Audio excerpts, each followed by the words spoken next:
Portillo's is deciding whether to expand breakfast. Denny's has pulled the trigger on an aggressive value deal, and Nothing Bundt Cakes is going all in San Diego. Welcome to Restaurant Daily, a look at the most important restaurant news of the day from the editors of Restaurant Business and Nation's Restaurant News. I'm NRN Managing Editor Leanne Zinsmeister. And I'm Heather Lally, RB's managing editor. Portillo's CEO Michael Osanloo said the Chicago-based chain will make a decision by the end of summer on whether to expand the offer of breakfast, which is now in test in 5 Chicagoland units.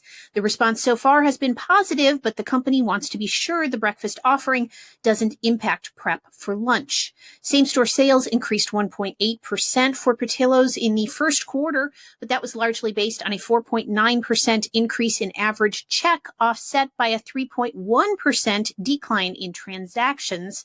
New units open in Texas were showing sales softness, but Osanloo is confident the brand can drive traffic with better marketing and the new Perks loyalty program, despite economic headwinds. In fact, Portillo's raised its guidance for the year, projecting same-store sales would increase 1% to 3%. That's up from earlier projections of a flat to 2% increase. Denny's pulled the trigger on an aggressive value deal, a $1 buy one, get one deal in a challenging start to the year. The company, which also owns the Kiki's Daytime Cafe concept, said that it was seeing some economic improvements as it headed into its second quarter in April. The company reported 3% same-store sales declines in the first quarter.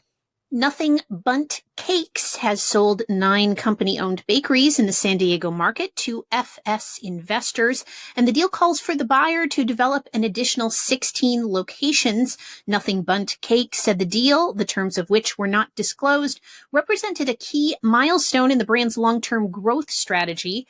Nothing Bundt Cakes has nearly 700 locations in the U.S. and Canada.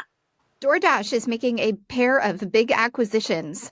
The delivery company agreed to buy UK rival Deliveroo for $3.9 billion, as well as the reservations provider 7Rooms for $1.2 billion. The Deliveroo deal will expand DoorDash's footprint into 9 new countries and add about $10 billion in annual gross order value. 7Rooms, meanwhile, will extend DoorDash's software offerings, particularly on premises. Wonder has raised another $600 million. The food hall/delivery company founded by Mark Lohr will use the investment to speed up new store openings, with plans to reach 90 locations by the end of the year. Wonder has now raised more than $2 billion and is valued at more than $7 billion. That's according to Bloomberg. That's more than Wendy's, Chili's, or Papa John's. And that will do it for today's episode of Restaurant Daily. I'm Leanne Zinsmeister. And I'm Heather Lally. Have a great day. Thank you for listening to today's episode of Restaurant Daily. Rate us on Apple Podcasts, Spotify, and subscribe.